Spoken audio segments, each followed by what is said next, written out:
तो सभी को राम राम जी। कैसे हैं आप लोग? आशा करते हैं कि बहुत ही अच्छे होंगे। तो मेरे और मेरे पूरे परिवार की तरफ से आप सभी को सावन की हार्दिक शुभकामनाएं। और आज मैंने बहुत ही सॉफ्ट और बढ़िया मिठाई बनाई है, जो कि सूजी और बेसन की है। बहुत ही जल्दी और बहुत ही आसानी से बनकर तैयार हो गया। अगर आप लोगों ने एक बार इस मिठाई को बना लिया, खा लिया, तो फिर बस इसी मिठाई को 2 बार से ज़रूर बनाइए, उंगलियां चाटते रह जाएंगे। इस तरह की मिठाई बनकर के तैयार। वीडियो अच्छी लगी है तो वीडियो को लाइक कीजिए। और बहुत ही टेस्टी और बहुत ही मस्त मिठाई बनकर के तैयार हुई है। और अब तो भी सावन का महीना आ चुका है, गेस्ट भी आने जाने लगे हैं, क्योंकि अब यह तो महीना त्योहारों का ही आ गया है। इतनी सॉफ्ट और इतनी बढ़िया मिठाई, इतनी मुंह में जाते ही एकदम घुल जाती है। इस तरह की मिठाई आप बहुत ही आसानी से और बहुत ही जल्दी घर पर बनाइए और फैमिली के साथ एंजॉय कीजिए। सावन का महीना और बारिश का महीना दोनों ही आ चुके हैं, जो कि सभी को बहुत ही ज़्यादा पसंद है, बारिश का भी और सावन का महीना भी। तो देखिए, ये हमने मिठाई बनाई है और ये इतनी सॉफ्ट है कि मुंह में जाते ही एकदम घुल जाएगी। और पीस भी इनके इतने अच्छे से उतर कर तैयार हुए हैंगे, आपको यकीन नहीं आएगा। इतनी अच्छी और इतनी बढ़िया मिठाई घर पर बनाइए। बाजार से तो मिलावटी से तो अच्छा कि अपने घर पर ही बनाइए। इसे बनाने के लिए सबसे पहले मैंने कढ़ाई में घी को डाल दिया है और उसमें 1 गिलास ही सूजी डाल दिया। आप जितना चाहे फैमिली के हिसाब से बना सकते हैं, पर यहाँ मैंने 1 गिलास का हिसाब किताब रखा है। तो यहाँ पर मैंने सूजी को डाल दिया है घी में और 5 मिनट तक इसे इसी तरह से हम पकाते जाएंगे, जब तक इसमें थोड़ा सा हल्का सा कलर नहीं आ जाता। तो यहाँ 5 मिनट इसे पकाने के बाद अब इसमें 1 गिलास ही हम बेसन को भी डालते हैं। जितना हमारी सूजी थी उतना ही हमने इसमें बेसन डाल दिया है। और बेसन को और सूजी को, अब दोनों को इसी तरह से हम घी में अच्छे से इसको भून लेंगे। बहुत ही अच्छी खुशबू आ रही है इसकी भुनने की। सच में आप लोग ज़रूर बनाना इस मिठाई को, बहुत टेस्टी और बहुत बढ़िया मिठाई है। जब ये अच्छे से दोनों ही चीज़ भुन जाएंगे ना, 5 से 7 मिनट तक इसे इसी तरह से लगातार चलाते जाइए।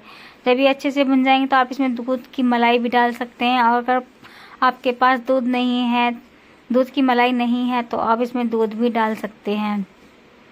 तो देखिए, दोनों ही चीज़ हमारी अच्छे से भुन गई हैं। तो यहाँ पर मैंने दूध को डाल लिया है। अगर आपके पास मलाई रखी हो तो मलाई भी। इससे क्या होता है कि जो सूजी थोड़ी मोटी होती है ना, तो इसमें अच्छे से मेल्ट हो जाती है और एकदम सॉफ्ट मिठाई बनकर तैयार हो जाती है। तो यहाँ पर हमने दूध को डाल लिया और इस तरह से ये सूजी और बेसन, इस तरह का पेस्ट हमारा बनकर तैयार हो गया है। तो इसे 5 मिनट तक चलाएंगे और उसके बाद इसे अलग से एक प्लेट में निकाल लेंगे। प्लेट में निकालने के बाद कढ़ाई को फिर से गैस पर रख दिया है और इसमें 1 गिलास ही पानी डाल दिया है और इसमें 1.5 गिलास ही हम चीनी डालेंगे।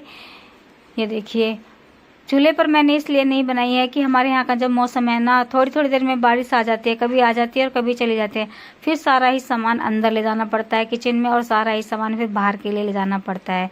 तो यहाँ पर मैंने थाली में एक प्लेट में घी लगा लिया। जैसे आपकी सुविधा हो, आप एक डब्बा भी ले सकते हैं, उसमें भी बना सकते हैं। अगर आपके पास प्लेट है तो प्लेट में भी। तो यहाँ हमें एक तार की चाशनी बनाकर हमें तैयार करनी है। तो देखिए, अच्छे से हमारी चाशनी बनकर तैयार हो गई। तो इसी में हम बेसन को, जो भी हमारा पेस्ट है, बेसन और सूजी का भुना हुआ, इसको इसी में ही हम डाल देंगे। बारिश का मौसम ऐसा हो रहा है कि बस थोड़ी थोड़ी देर में आ जाती है, थोड़ी देर में। वैसे तो ये मिठाई चूल्हे पर बहुत ज़्यादा अच्छी बनती है, लेकिन फिर मजबूरी में या गैस पर ही बनानी पड़ रही है, क्योंकि दोपहर में बच्चों का सबका मीठा खाने का मन करता है। तो मैंने सोचा कि थोड़ी सी बर्फी बना ली जाए और आप लोगों के साथ भी ये रेसिपी शेयर कर ली जाए। तो यहाँ पर ये देखिए, इसे मंदी गैस पर इस तरह से चलाते जाइए, धीमी आंच में। इसमें एक भी गुड़ी नहीं रहेगी। 5 से 7 मिनट तक इस तरह से अच्छे से पकाना है। और जब ये अच्छे से पक जाएगा तो इसमें थोड़ा सा घी भी डाल लीजिए। वैसे तो हमने घी पहले ही काफ़ी इसमें डाल रखा है, दूध भी डाल लिया, और आप अपनी सुविधा के अनुसार डाल सकते हैं घी वगैरह। तो इसे मंदी आंच पर इसी तरह से चलाते जाएंगे, ताकि जब तक ये टाइट नहीं हो जाता। और जब ये टाइट हो जाएगा ना, तो अपने प्लेट में जो हमने घी लगाया उसी में निकाल लेंगे।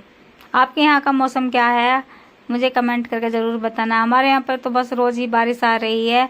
और यहाँ पर हमने डाल दिया है गोले का बरूदा। अगर आपको अच्छा लगता है तो आप डाल सकते हैं, अगर आपको अच्छा नहीं लगता है तो आप इसको नहीं डालना। लेकिन मैंने इसमें थोड़ा सा डाल दिया गोले का बरूदा। और इसे देखो, अभी गैस मैंने काफ़ी मंदी कर रखी है। इसी तरह से इसे टाइट कर लेंगे और टाइट करने के बाद जिस प्लेट में हमने घी लगाया उसमें सारे को निकाल लेंगे। और फिर अच्छे से हमने इसे प्लेट में जमा दिया है और फिर उसे गोले का बरूदा डाल दिया है इस पर। और इसे 1 से 1.5 घंटे के लिए पंखे में रख देते हैं या फ्रिज में रख देते हैं, तब तक ये जमकर तैयार हो जाएगी। और 2 घंटे बाद इसके भी हाल चाल देख लेते हैं कि कैसे हैं। तो यहाँ पर सिस्टर आई हुई थी से, तो भैया उन्होंने ही ये बर्फ़ी के पीस काटे हैं। अगर आपको अच्छे मतलब आप छोटे बड़े पीस अपने हिसाब से काट सकते हैं, आप चाहे तो बड़े भी काट सकते हैं और यहाँ पर चाहे तो आप छोटे भी काट सकते हैं। इस तरह की हमारी ये बर्फ़ी बिल्कुल बनकर तैयार हुई है।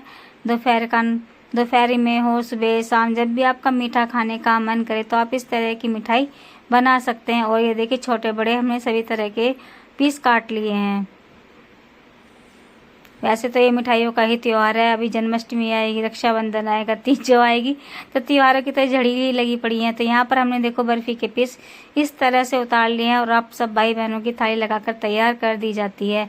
अगर आप लोगों को ये वीडियो अच्छी लगी है तो वीडियो को लाइक कीजिए, चैनल को कर लीजिए सब्सक्राइब और इस रेसिपी को आप घर पर ज़रूर बनाकर देखना। आई होप कि आपके बच्चों को और आपकी फैमिली को ये मिठाई बहुत बहुत ज़्यादा पसंद आई। हमारे घर में ये मिठाई सबको बहुत बहुत ज़्यादा पसंद आई है और इस तरह से सभी मिठाइयों के पीस उतार लिए हैं। तो आप लोग भी आइए खाने के लिए। अच्छी लगी हो तो कमेंट करके ज़रूर बताना और खाकर देखना और बनाकर भी ज़रूर देखना इस मिठाई को कैसी लगी है आपको ये मिठाई। और इस मिठाई को देखकर जिसके भी मुंह में पानी आ रहा हो वह टेस्टी मिठाई ज़रूर लिख देना। तो कैसी लगी है आपको हमारी मिठाई? इस रेसिपी को घर पर एक बार अवश्य बनाएं। बहुत बहुत जल्दी और बहुत आसानी से बनकर तैयार, जिसे देखते ही मुंह में पानी आ जाता है। और अगर आपने एक बार खा ली तो आप रुक नहीं पाएंगे, बस खाते ही चले जाएंगे। इतनी टेस्टी और इतनी स्वादिष्ट मिठाई बनकर तैयार हुई है। बाजार से तो काफ़ी अच्छी है। अगर आपने ये मिठाई खा ली ना तो आप बाजार की मिठाई को बिल्कुल भूल जाएंगे। तो फिर मिलते हैं आपसे, तब तक के लिए सबको राम राम जी।